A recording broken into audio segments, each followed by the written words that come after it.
Familia nyingi zinawindwa na baada ya kuwindwa familia hizi zinaharibiwa sana. Unakuta mapenzi ya baba na mama ghafla huwa yanaharibika na familia huishia kuharibika. Sababu ziko nyingi za kibinadamu, ambazo sababu hizi baraza likikaa la wazee, aidha kanisa au wazazi au msikiti, sababu hizi huwa zinakuwa neutralized na familia inasonga mbele. Kwa mfano, sababu ambazo wazee au familia inaweza ikakaa ikaseto na familia isiharibike kabisa. Kwa mfano, kuna kauli, mwanaume hapendi kauli za mwanamke fulani ambazo zinamkasirisha na kuwa na mtafaruku mkubwa sana katika familia. Sababu hizi huwa zinakuwa solved na zinaisha, na nyingine nyingi za kibinadamu. Lakini pia ziko sababu ambazo ni ngumu sana kusuluhisha. Ni sababu ambazo zinahusisha nguvu za giza.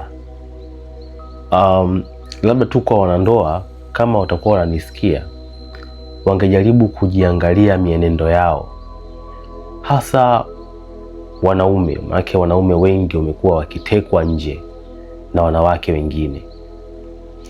Watu wengi huwa tunakuwa blinded sana, tunapigwa upofu, tunasema kwamba labda mchepuko anafanya vizuri kuliko mke wa familia. Rahasha, mchepuko anaweza akakutengeneza pia, na wengi wamekuwa wakitengenezwa. Na nitumie lugha hii kwa sababu ndo lugha ambayo inatumika mtaani katika jamii zetu. Maana ya kutengenezwa ni kwamba mnapewa dawa. Wanaume wengi wamekuwa wakitengenezwa kimazingara, wakitengenezwa kichawi, na hatimaye kukengeuka na kubadilika kabisa, na ule upendo ghafla huwa unapotea katika familia yao. Sio kwa mke tu, sometimes mpaka wa watoto. Kuna kisa kimoja cha mwanamke mmoja na mwanaume mmoja, walikuwa wanakaa hapa Dar es Salaam. Walikuwa wameanza maisha kwa kupanga, walikuwa na kazi nzuri. Mwanaume wakasema tupange nyumba, baadaye tutajenga kwetu, tutahama. Katika kupanga nyumba, walipanga nyumba ambayo ilikuwa ina watu wengi kidogo. Kulikuwa kuna wanafunzi humo ndani, kulikuwa kuna wafanyakazi wengine, wajasiriamali, na kila asubuhi walikuwa wakitoka wakielekea mjini, wakifanya shughuli zao, wakirudi, na kila mmoja kusapoti familia yake. Sasa yule jamaa kumbe alikuwa na tabia sio nzuri. Alikuwa na cheat kimya kimya pasipo mke wake kujua, na tabia yake ilikuwa inafahamika huko pembeni. Sasa kipindi kimoja kuna binti alihamia pale katika ile nyumba. Binti mzuri wa umbo, mzuri wa rangi, mzuri wa tabia. Sasa yule binti pia alikuwa anafanya kazi Kariakoo. Ametoka vijijini huko, amefika pale, amepata kazi ya kuuza duka fulani. Sasa wakawa wanatoka pamoja na yule mwanaume, wakawa wanafahamiana taratibu taratibu. Sasa katika kile kipindi cha kutoka pamoja, ikaanza kufikia hatua wameshabadilishana mawasiliano, wanawasiliana. Wakiamka wanaamka pamoja, wanakwenda barabara moja, huyu anakwenda Posta, huyu anakwenda Kariakoo. Sasa bana, mapenzi yakaanza kati ya huyu jamaa mwenye mke wake na huyu binti ambaye yuko single. Sasa waliwasiliana, wakawasiliana mpaka kafikia hatua wakaanza kutembea kimwili, wakaanza kuwa wanakutana kimwili. Sasa akawa kama vile mke mdogo. Sasa siku moja ghafla bin vu, yule mwanaume aliblock namba yule mwanamke ambao ndio mchepuko kablokiwa, hakutaka mawasiliano tena.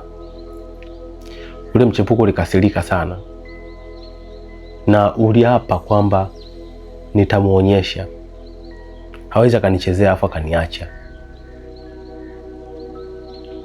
Sasa baada ya siku kupita, jamaa akammisi Mchepuko, unblock, afa akamtafuta tena, nimekumisi. Yule binti kwa sababu alikuwa anasubiria sana hiyo siku na alikuwa ameshajiandaa kwamba siku akirudi huyu mwanaume hakika nitamuonyesha. Sasa bwana, kweli Mungu akamsaidia yule mwanamke, mume wa watu akarudi, akasema nimekumisi, tukutane wapi? Binti akamwambia kule kule kwa siku zote. Siku wanakutana na yule mwanaume, binti hatujui alitumia nini. Walimaliza tendo, wakaagana vizuri. Kutokea siku hiyo, mwanaume alianza kubadilika nyumbani. Akawa tu mkorofi, haeleweki, anaongea kwa sauti, anafuka nyumbani. Akawa anachelewa kurudi na akiulizwa anakuwa mkali. Sasa ilifikia hatua yule mwanaume akawa anatoka mlangoni kwake anaingia mlango wa pili, ambapo kwa yule mpangaji wa kike. Anaweza kaingia asubuhi akashinda humo ndani, akatoka jioni. Na kadri siku zilivyokuwa zinaenda, yule jamaa alikuwa anashinda na kulala mole ndani, na sometimes kazini alikuwa haendi kabisa, ambapo ilifikia hatua mpaka akafukuzwa kazi. Stori ya mke wake ilikuwa ni ngumu sana. Mke alikuwa analia, watoto wanamuuliza, mama, mbona baba kalala kwa anti? Kwa nini analala kwa anti? Imagine yale maswali unaulizwa na watoto ambao wanajua yule ni anti yao, alafu mwanamke unaulizwa na watoto, mbona baba analala kwa anti? Kwa nini? Mwanamke yule alikuwa analia tu, alihangaika sana. Alienda kila sehemu kutafuta namna ya kumrudisha mume wake, lakini ilishindikana.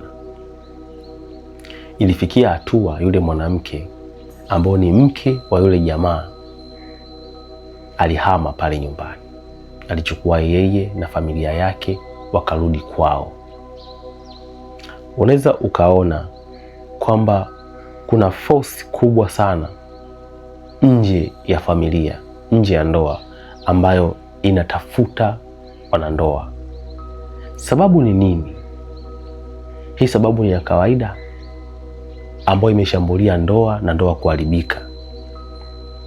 Unaweza ukasema kwamba Mchepuko ana staili yake mpya, Mchepuko ana vitu vyake, anapika vizuri. La hasha, kuna vitu beyond kupika, kuna vitu beyond mapenzi, kuna vitu mnawekewa wanaume. Na katika sehemu kubwa kabisa ya kuzidisha maombi kwa dini yoyote ambayo uko nayo, aidha ni Mkristo au Mwislamu, ni kipindi ambacho familia yako ina furaha, na ni kipindi ambacho familia yako inaanza kupata pesa. Maana wanaume wengi wakipata pesa huwa wanabadilika, na wanapobadilika wakitoka huko nje huwa wanawindwa, na hapo ndipo ndoa nyingi husambaratika. Na chache huwa zinarudi, lakini nyingi huwa zinapotea mazima.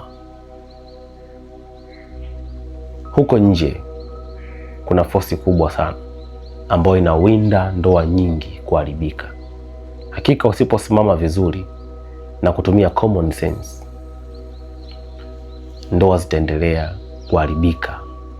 Na kuna mifano mingi sana, na ndoa ni nyingi sana ambazo zimeharibika mpaka watu wanashangaa nini ambacho kimekumba hii familia.